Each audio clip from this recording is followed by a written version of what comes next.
Il y a pas mal de mouvements depuis le début de l'année sur les indices, notamment les indices américains, sur le pétrole, sur l'euro-dollar. Donc, on va essayer de faire un petit point macroéconomique, de voir l'évolution probable de ces différents acteurs des marchés, voir si ça peut monter, baisser. Globalement, qu'est-ce qui se passe? Quelle est la tendance actuelle, au moins sur du court terme? Et on va balayer quelques actions. C'est parti.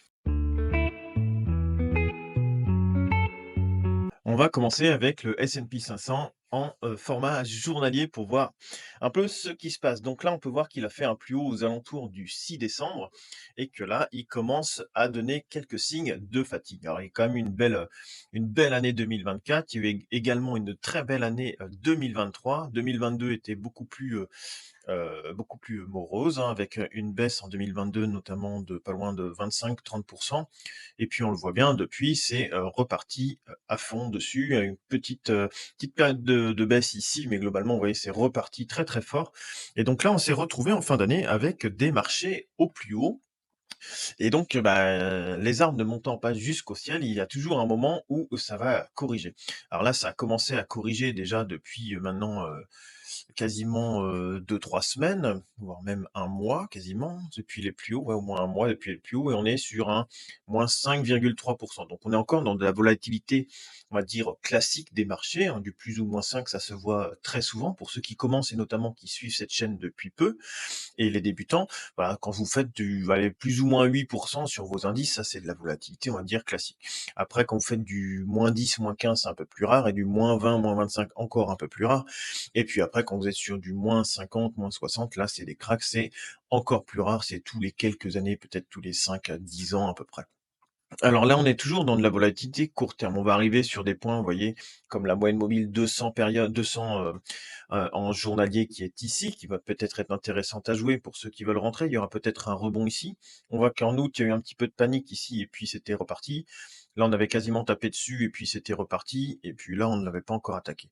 Alors maintenant, techniquement, pour le moment, en journalier, elle devient, baissière sur un signal ici sur le RSI qui est inférieur à la zone de neutralité, inférieur sur la MAC, donc 2 signaux. Et puis là, ici, le fait que la bleue croise la rouge à la baisse, c'est un troisième signal. Donc pour moi, c'est plutôt vendeur ici, sur du court terme. Après, le temps qu'elle est au-dessus de sa moyenne mobile 200 et qu'elle la tient, ça peut être juste un petit coup de volatilité comme il y a eu ici, et puis après, ça repart. Alors maintenant, on va faire sur un format semaine. Vous voyez, c'est toujours très très beau. On voit quand même que ici, ça commence à se tasser un petit peu, ici, ça se tasse un petit peu. Là, on a fait un plus haut ici. Bon, Heu, il y a peut-être un moment donné où on va se créer un petit peu de panique et puis aller voir plus bas. Peut-être pas maintenant dans l'année, mais sûrement dans l'année, il y aura peut-être un petit coup de panique et puis il y aura sûrement de belles affaires à faire. Moi, c'est une configuration qui me plaît, puisque je suis jamais trop à l'aise, moi, d'investir sur des marchés au plus haut. Je préfère, quand il y a eu des corrections, trouver des actions qui restent haussières pendant les corrections, parce que généralement, c'est celles qui repartent encore le mieux derrière. Donc, ou même reprendre de l'indice, hein, quand c'est comme ça, quand il y a des belles corrections. Vous voyez, après, si vous prenez de l'indice là, sur un signal d'achat, par exemple, par là, là, et vous ressortez, bon, sur un signal de vente, vous voyez, vous prenez un 15% sur de l'indice américain, sans trop se faire mal sur un S&P 500, ça peut être pas mal, hein. Après, ça peut être aussi en format semaine, mais la vente casser une tendance, vous voyez, en 2022, ça a mis, entre fin décembre, là, ça avait cassé, ça avait remonté, puis le bas de tendance, il était en octobre. Vous voyez, donc il y a quasiment 10 mois de baisse. Et encore après, pour les premiers signaux d'achat, ils étaient plutôt par là. Donc en avril 2023, donc vous voyez, décembre 2021, avril 2023, avant d'avoir un signal. Par contre, là, vous êtes toujours dedans, hein. Quand vous êtes rentré là, vous n'avez pas de signal de sortie. Vous êtes sur un plus 42%, vous voyez, donc ça peut être intéressant. Moi, c'est des phases que j'aime bien jouer. Notamment, après, je me sers un peu du Fear and Greed Index que je vous fais voir des fois dans certaines vidéos, le baromètre de la peur. Je vais pas vous le faire voir ici, c'est pas l'objet de la vidéo. Donc voilà, pour le S&P 500, il faut qu'il tienne sa moyenne mobile 200. S'il tient pas sa moyenne mobile 200 sous les 5700 là, ça risque d'être un petit peu compliqué et d'aller voir plus bas.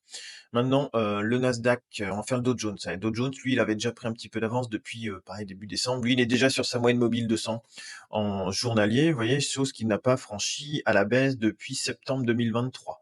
Donc ça fait un petit bout de temps qu'il n'avait pas cassé ici, donc il faudrait que ce soit tenu de façon à repartir. Et si c'est pas tenu, il y a des chances qu'on aille voir un petit peu plus bas. Le Nasdaq, lui, bon, bah, il prend un peu la même tête que le S&P 500, bah, forcément, parce que les GAFAM représentent une grosse partie de l'indice. Donc forcément, si le Nasdaq baisse, eh bien, le S&P 500 va lui aussi, baisser, mais le Nasdaq est généralement plus volatile. Donc lui, en 2022, il avait fait un moins pas loin de -50 je crois, entre son plus haut ici et son plus bas ici, -37. Et donc, là, il y a encore à prendre, hein, mais ça reste toujours dans une dynamique haussière, hein. Là, pour le moment, on est juste sur de la correction court terme, enfin sur de la bah, voilà, c'est des phases de montée et descente, vous voyez? Les marchés, c'est toujours ça, ça monte, ça descend, ça monte, ça descend, ça fait des vagues. Voilà, on est dans des vagues. Pour le moment, vous voyez, c'est toujours très propre, c'est toujours haussier. Alors peut-être qu'il y aura un point à prendre sur le Nasdaq, on verra bien. On verra bien dans l'année ou dans les prochaines semaines, prochains jours, il y a peut-être quelque chose à faire. Maintenant, le CAC 40, donc j'ai tracé cette oblique il y a un petit bout de temps maintenant et beh, vous voyez, on est dessus là, donc pareil, ça bagarre un petit peu ici. Sur l'oblique, il y a la moyenne mobile 200 qui passe aussi, donc il y a quand même un gros morceau à passer. Donc à voir ce que ça fait. Pour moi, c'est toujours bloqué entre les 7 100 et puis, bah, là 7 500, pas loin. À voir ce que ça fait. Alors on a été rejeté, donc aujourd'hui on a été rejeté, donc on va voir ce que ça donne. Si on retourne vers les 7 100 pour ensuite remonter vers les 7 300, refaire quelque chose et puis ensuite repartir.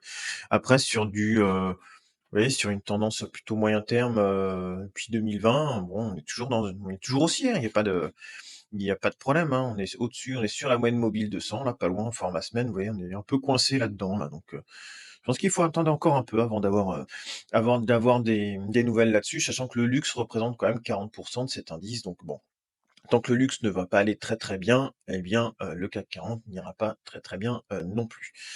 Le pétrole, alors le pétrole, on peut voir qu'il y a une belle remontée du pétrole. Ici, on vient de refranchir la moyenne mobile 200.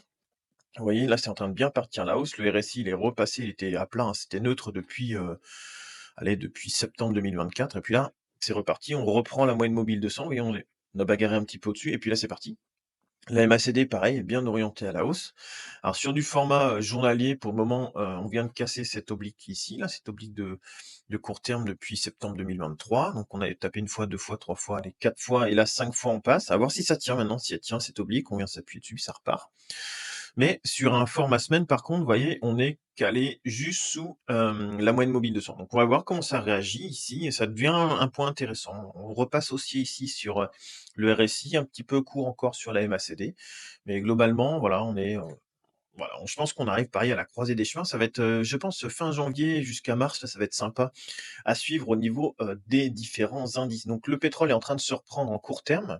C'est ce qu'on voit, hein, toutes les valeurs pétrolières et parapétrolières, qui reprennent. Total qui a fait un plus bas dans les 50,8 là récemment, qui est dans les pas loin de 56 € de mémoire, on regardera ça tout à l'heure.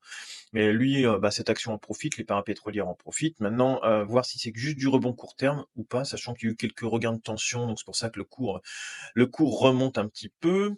Après, les indices américains sont plutôt sous pression. Déjà, ils étaient très hauts. Et puis, je crois que l'emploi américain se porte plutôt bien. Et donc, du coup, ça va pas trop dans le sens de faire une baisse des taux. Et ça va pas dans le sens de faire une baisse des taux. Et ben, c'est plutôt moins bon pour le marché. Donc, c'est pour ça peut-être aussi qu'il y a une phase de correction. En fait, là, avec des indices très hauts, le moindre grain de sable dans les rouages peut venir très rapidement vous faire un mouvement de panique, hein. Mais, voilà, si vous avez plutôt une vision long terme, pour le moment, il y a absolument rien de grave. L'or, bah, l'or, vous voyez, ça fait, une montée. Après, ça a été tranquillement tiré vers la droite, ça monte, ça tire vers la droite. On va voir ce que ça donne là. En journalier, bon, c'est plutôt neutre. En format semaine, vous voyez, c'est beau, hein, l'or, il y a pas de problème, hein, c'est vraiment ça avait quand même baissé en 2022 aussi, comme les indices, c'est bizarre d'ailleurs. Souvent, c'est normalement, on dit que ça va à l'inverse des indices, mais bon, là, en 2022, c'est plutôt été en sens des indices. Et puis, bon, vous voyez, hein, c'est quand même très propre, hein, sur du long terme, il y a pas de problème, hein, ici, on est vraiment sur des plus hauts, on est même, là en surachat dessus, bon. Mais ça reste quand même, l'or, je pense quelque chose de pas mal. Maintenant l'euro-dollar. Alors l'euro-dollar, on va le voir en long terme, vous voyez, c'est pas très beau par rapport, vous échangiez en juin 2008, pour 1 € donné, vous récupériez 1,6 $. C'est comme ça qu'il faut le lire pour ceux qui font pas trop de forex. Mais depuis, vous voyez, on a cassé là et on est coincé sous la moyenne mobile 200 à long terme. Et là, en ce moment, on est quasiment, sur la parité euro-dollar, c'est-à-dire que vous allez bientôt échanger 1 € contre 1 $. On était descendu, je crois, en dessous, allez, 0,95 sur septembre 2022. Voilà, donc pour le moment, c'est pas terrible, terrible. Ouais, l'euro, ouais, c'est pas top. C'est pas super bien orienté, hein, vous voyez, l'euro, bah, je pense que quand on va arriver à la parité, j'ai un peu de dollars, et puis j'échangerai mes dollars contre des euros et puis, je ferai le mouvement inverse. Après si l'euro remonte face au dollar et bien je viendrai, racheter des dollars à ce moment-là, ce qui permet de faire, travailler les liquidités, un peu sur le forex comme ça et puis, non seulement gagner de l'argent sur vos liquidités et puis en plus soit en euros, soit en dollars, augmenter cette performance en étant rémunéré. Alors ça je le fais sur Trading 212, c'est rémunéré en journalier. Vous faites une petite conversion et puis c'est parti. Voilà donc l'euro, pas très bien orienté, je pense qu'il va aller jusqu'à la parité au moins, dans pas longtemps. Il y a pas grand chose qui doit l'arrêter.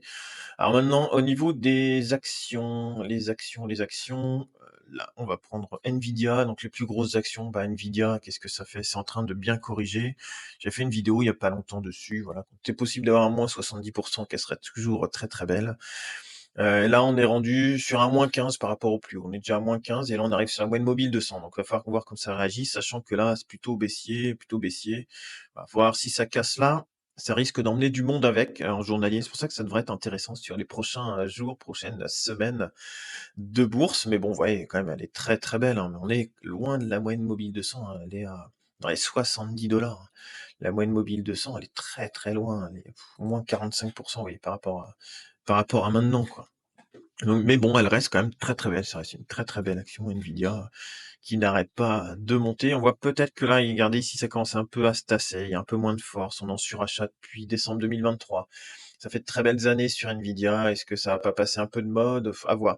Je pense que quand il y aura des résultats, si jamais ils font des résultats moins bien qu'attendus, même de très bons résultats, mais moins bien qu'attendus, il y a des chances que là, ça nous crée de la volatilité ou à l'inverse, si les résultats sont meilleurs qu'attendus et que ça étonne encore tout le monde depuis plus de 30 trimestres, je crois, eh bien, il y a des chances que ça reparte encore vers le haut.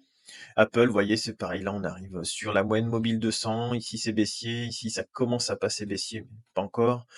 Voilà, ça va croiser un petit peu, donc à voir Apple, c'est quand même pas, génial, génial, mais c'est pareil, ça fait de très belles années, enfin, dire c'est une action qui est magnifique. On peut pas reprocher à toutes ces actions-là de souffler un petit peu à un moment. Microsoft, c'est neutre depuis un petit bout de temps. Donc là, en semaine, il n'y a pas grand-chose. Ça passe baissier, vous voyez, même Microsoft passe baissier en format journalier. Donc on est sous la moyenne mobile 200. Ici, là, entre la bleue croise la rouge à la baisse, le RSI inférieur à sa zone de neutralité, et puis la MACD, pareil, qui est dans le rouge. Donc à voir ce que ça donne, mais bon, c'est plutôt baissier. Amazon revient faire sa zone de neutralité. C'est pas encore vendeur sur Amazon, ça, c'est neutre sur Amazon. Alors, qu'est-ce qu'on a d'autre maintenant? On va pouvoir regarder quelques actions françaises. Alors le CAC 40 GR, donc là c'est le CAC 40, je vais présenter le CAC 40 classique tout à l'heure. Pour ceux qui connaissent pas, le CAC 40 GR, c'est, Global Return, donc c'est dividendes réinvestis, puisque l'indice américain, le S&P 500, est représenté dividendes réinvestis. Mais nous, notre CAC 40, il est pas pris, dividendes réinvestis. Donc là, quand vous prenez avec le dividende réinvesti, comme ça on peut comparer des pommes et des pommes, vous voyez que ça fait quand même plutôt, un bel indice, le CAC 40, hein, par rapport au CAC 40 comme ça, qui est très chaotique, quand vous incluez les dividendes, parce qu'on a beaucoup de sociétés comme qui versent pas mal de dividendes, eh bien, ça vous donne quelque chose qui est beaucoup plus propre. Et sur un format semaine, ici, on a quand même une oblique et on va bientôt y arriver. Dessus, on est plutôt neutre ici, baissier ici, plutôt neutre là. Ici, c'est baissier, mais toujours au-dessus de la moyenne mobile 200. Et en format journalier, bah, on se bagarre avec cette oblique et la moyenne mobile 200. Vous voyez, des fois, quand on trace des choses il y a un petit bout de temps, eh bien, ça marche, plutôt pas mal. Alors qu'est-ce qu'on a? Je vais vous prendre tout de suite Total Energy. Alors Total Energy, ça commence à créer son retournement de tendance ici, vous voyez? Ça commence, hein.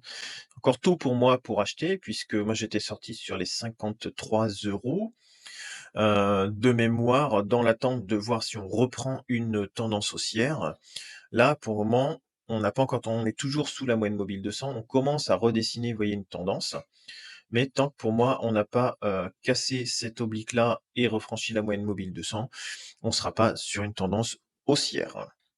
Malgré tout ce qu'on peut me dire dans les commentaires, ben oui, mais vous verrez souvent, sur internet ou sur des forums, il y a beaucoup de gens qui vont venir, ils vont dire: «Ouais, moi j'ai acheté ici par exemple et j'ai revendu là». Donc ça, il y a beaucoup de gens aussi qui enfin vous voyez tout. En fait, souvent sur internet, vous voyez les gagnants, mais vous voyez pas les perdants, parce que les perdants généralement, ils vont rien dire. Ils vont rien dire, ils ont pris leur perte et puis généralement, c'est une grosse perte parce qu'ils n'ont pas coupé leur position avant et puis, ils vont rien dire. Par contre, les gagnants, vous allez les voir souvent, ils vont, chanter. Alors, bon, voilà, chacun voit comme il veut. Pour moi, quand on casse, mettons, une moyenne mobile 200, j'étais sorti sur une moyenne mobile 200 cassée. Quand on casse, pour moi, je sors. Voilà, c'est ma façon de voir, c'est ma façon de faire sur les actions et puis quitte à revenir, quasiment, oui, je suis sorti sur les 53 ici, quand ça a cassé, même si je reviens sur les 58, vous voyez, moi, une position totale, ça représentait à peu près, je sais pas, je crois que c'était 0,5 ou 0,6 de mon portefeuille, vous voyez? Et je suis rentré sur les 57 ou 58, un truc comme ça. Donc, vous voyez, il y a très peu de pertes. C'était une position, je sais pas, il y avait peut-être, 500-600 €, vous voyez? Donc il y avait pas grand-chose de pertes et je préfère attendre, me donner du temps, garder le cash et puis me replacer après. Mais ça, c'est vraiment une façon de voir et chacun voit midi à sa porte. Mais pour moi, vous voyez, en format semaine, c'est toujours pas, tant qu'on n'a pas repris les 58 ici, je ne rentrerai pas dessus et ça, c'est sûr. Après, ça reste toujours une très, très belle action, vous voyez? Un petit 47, vous voyez, moi, ça m'aurait bien plu. 47, j'aurais peut-être mis une pièce ici, un moine mobile 200. C'est pas j'ai pas encore lâché l'affaire. Air Liquide, bon, bah, voilà, Liquide toujours très, très, très belle. En format journalier, elle est pas top. En format journalier, ouais, elle tape 2 fois sous la moyenne mobile 200, elle est plutôt baissière, heureusement qu'il y a du support sur les 154 là, il y a un peu de monde qui achète sur les 154, sinon je pense qu'on aurait fait un petit tour plus bas, par, l'ascenseur ou par la fenêtre, je sais pas, mais, je reprendrai du Air Liquide, moi, si ça vient à baisser sur des valeurs, qui me conviennent bien, donc pas là, mais plutôt sur des valeurs en mensuel, sur les 115. Je me rappelle mes premières actions, j'avais acheté à 112, donc, si j'arrivais à retrouver mon prix des 112-115, eh bien, ma foi, j'en serais très content. Kering, bon, il y a rien à faire dessus pour le moment. Je voyais pas mal de Téléperformance. J'ai encore plein de gens qui se trimballent du Téléperformance et ça, oui, c'est le risque un peu, je trouve, alors c'est pas la même boîte que Total, mais finalement, vous voyez, c'était à 400, puis quand ça baisse, bah oui, faut absolument acheter, ça peut que remonter, puis finalement vous prenez une gamelle, puis vous rachetez, puis vous reprenez une gamelle. Alors c'est pour ça, moi, quand on casse une moyenne mobile de 100, sur du format semaine, c'était là, hein, par exemple, je serais sorti par là. Vous voyez, on peut dire: «Ouais, Total, machin bidule», je serais sorti par là. J'aurais récupéré mon argent, je l'aurais mis ailleurs. Bah, après, c'est pas forcément les mêmes boîtes, hein. Comme je vous dis, Total, c'est solide, mais on sait jamais trop où peut aller le pétrole. Vous voyez, au Covid, le pétrole était négatif, ça s'est jamais vu. Les bateaux, ils restaient et on donnait de l'argent pour, vendre son pétrole. Donc, ça, personne ne l'avait anticipé, hein. Et ouais, vous perdez 70 sous la moyenne mobile de 100. Donc moi, je me serais coupé la main là, ici et puis, j'aurais redisposé mon cash ailleurs sur des choses qui étaient un peu plus, valables. Voilà, donc Vinci, bon, ça fait rien, c'est toujours dans son range ici. L'Oréal, pour moi, c'est toujours baissier ici en format semaine. Il y a pas grand chose à faire sur L'Oréal, il y a pas encore de signal d'achat, vous voyez? C'est pas voilà, c'est pas très, très beau. Orange repart un petit peu, j'ai l'impression. Toujours un peu coincé là, mais on va voir si ça va faire le scénario que je vous avais fait voir dans une vidéo, pour prendre ces séquences-là, plus les dividendes pour faire une belle position. Accor, bah, Accor elle est belle, hein, toujours ça fait partie des rares sociétés qui sont belles en ce moment, mais on va voir si ça se tasse. Ça fait plus grand chose là depuis mi-décembre, mais c'était pas mal. Vicat, donc là ça vient de se reposer sur sa moyenne mobile de 100. C'est pas très beau ce que ça nous fait là, Vicat. On verra ce que ça donne. Engie a reprofité un peu lui du rebond, pareil des valeurs énergie. Schneider qui essaie de sortir depuis un bout de temps de sa zone des 250 €, qui se fait rejeter à chaque fois. Là, je pensais que c'était bien parti là, sur la fin de mi-janvier, et puis non, finalement, c'était, reparti pour un tour en bas. Bon, j'ai toujours gardé ma position, acheté à 119, donc ouais, je suis large, hein, 119, on est à 248 pour le moment. Thales, alors qu'est-ce qu'on avait tracé sur Thales il y a un petit bout de temps? On avait tracé quelque chose comme ça. Bon, bah, voilà, c'est coincé toujours sous son canal ici. On avait fait, vous voyez, une espèce de canal ici, et puis s'il avait essayé de reprendre quelque chose là, hop, et puis ça a cassé. Donc pour moi, là, tant que ça refranchit pas ce canal-là, il y a pas grand-chose à faire dessus, bien que ça cherche un petit peu à s'en sortir, mais je pense qu'il y a un peu mieux à faire. Saint-Gobain, bah, Saint-Gobain, pareil, ça commence à plier un petit peu, ça repasse, ici négatif, négatif, si ça croise. Il y a l'air d'y avoir du monde sur la moyenne mobile 200. Bon, on va voir ce que ça va donner sur Saint-Gobain, mais c'est plutôt, neutre baissier. FDJ, on est toujours coincé ici entre les 30 et les 40, vous voyez? Donc là, pareil, on est toujours au milieu du chemin, donc bon, bah, rien à faire là-dessus. Tant qu'on n'a pas fait soit une borne basse, soit une borne haute. Morel et Prom qui repart sur les valeurs, pétrolières. On a échangé dessus dans les commentaires. avec un abonné qu'on a pris en novembre, donc il fait une superbe plus-value. Félicitations à lui, j'espère qu'il se régale bien parce que c'est une très belle position qu'il a pris. Rubis, bah, toujours pareil, hein, coincé ici, sur les 20, pour moi 21, 20-21, vous pouvez jouer à un achat, mais avant pas grand-chose à faire. Dassault Systèmes, ça coince sous la moyenne mobile 200, ça tente de franchir, ça se coince dessous. Bon, pas grand-chose à faire pour le moment dessus, à part se donner du temps. Essilor, ouais, Essilor marche toujours bien, hein. Celle-ci marche toujours bien. Ça a l'air de quand même se tasser un peu là depuis fin novembre, mais globalement, elle reste quand même très très belle cette action. Vous voyez, une belle action haussière. Il en reste quelques-unes, hein. Viridienne, alors Viridienne, là on arrive sur la moyenne mobile 200, à voir une belle reprise sur cette action-là. Ici à jouer peut-être, vous voyez, sur des phases comme ça, elle monte, elle redescend, elle monte, elle redescend, elle monte, elle redescend. Voilà. Là, j'avais fait une vidéo dessus, elle était par là, elle était redescendue, puis pouf, elle a explosé derrière. Donc j'ai pris une petite position de suivi de tendance dessus. Et puis Valourec, alors Valourec, voilà, pareil, elle est bien bien repartie cette action. Ça monte, ça va à droite, ça monte, ça va à droite. Pareil, j'ai pris une toute petite position pour essayer de voir si on va dessiner quelque chose qui ressemble à ça. Donc comment je fais pour prendre mes petites positions? Généralement, je vais sur Trading 212 et je mets 10 balles. Voilà, quand je veux prendre une position, ici j'ai mis 10 balles, ici j'ai mis 10 balles, comme ça me permet de les avoir sous les yeux et puis de les suivre directement sans avoir à ouvrir tous mes portefeuilles. Donc je mets 10 balles, 2 fois 10 balles, 20 balles, et puis maintenant je regarde dans le sens où ça va, si le scénario se confirme ou non.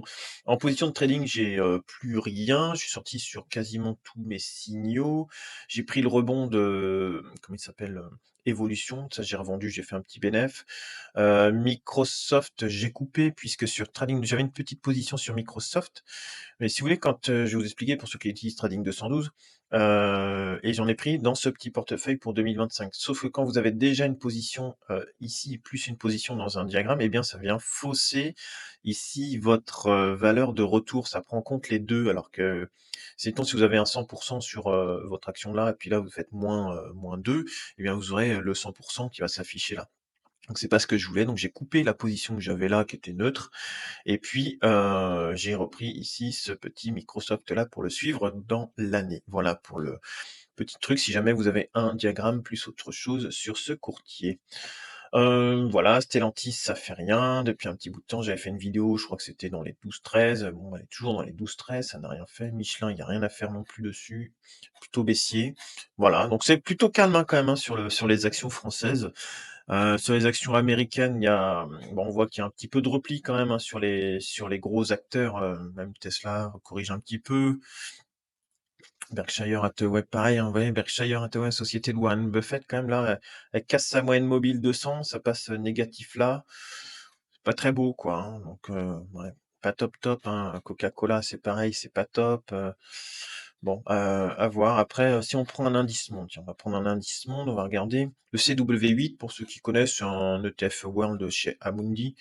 Donc lui, pareil, il commence à casser sa zone de neutralité là. Là, il commence à croiser un petit peu. Et si on vient chercher sur la moyenne mobile 200, il y a un -4, -5%. À voir comment ça réagit sur cette zone-là. Mais il y a quand même des chances qu'on aille faire un tour un peu plus bas, qu'on est quand même très très haut. Il n'y a pas de raison, sachant que les taux américains montent et continuent de monter. Ça, c'est prendre le taux US à 10 ans, taux américain, taux d'emprunt 10 ans US, on le verra bien. Voyons, on va le faire en format mensuel. Hop, classé en pourcentage sur le côté, on est à 4,77. Vous voyez, si on prend depuis les années 40, il y a une grosse inflation, là, c'est monté jusqu'à 15% dans les années 80. Et puis depuis les années 80, eh bien, ça n'a fait que descendre pour atteindre le zéro, voire même des taux négatifs. Et puis depuis la fin du Covid, vous voyez, les taux repartent à la hausse parce qu'il y a eu tellement d'argent d'imprimé que ça a créé de l'inflation. L'inflation a créé une hausse des prix, puis après vous rentrez dans une spirale. Et cette spirale-là est très dure à casser. Et là, l'emploi américain se porte aussi plutôt bien, donc ça va pas trop dans le sens d'une baisse des taux. Donc on peut voir qu'ici ça commençait à baisser, et puis là c'est reparti bien fort en format mensuel. Et vous voyez, pareil, là il n'y a pas vraiment de. Si on prenait ça comme une action, vous voyez, ça a bien bien bien monté entre ici. Alors là, 300 et les taux 380%, c'est passé de 1,12 les taux au max à 5 et là, vous voyez, on est à 4,78, on est monté à 4,90 dans la semaine là. Donc bon, à voir, hein, mais ça a l'air d'être reparti à la hausse quand même sur les taux, donc ça va pas trop dans le bon sens pour les actions, sachant que plus les taux sont élevés, plus les gens vont aller vers l'obligataire. Notamment, moi, c'est ce que je fais sur mes portefeuilles, je commence à remplir bien ma besace d'obligataires de façon à me faire un rendement un peu plus sûr. Voilà, on a fait un point sur les différents marchés français, américains, l'euro-dollar, le pétrole, les valeurs françaises, américaines, les grosses capitalisations, des plus petites actions aussi, et éventuellement sur quoi je vais me placer. Je te souhaite une excellente soirée. Salut.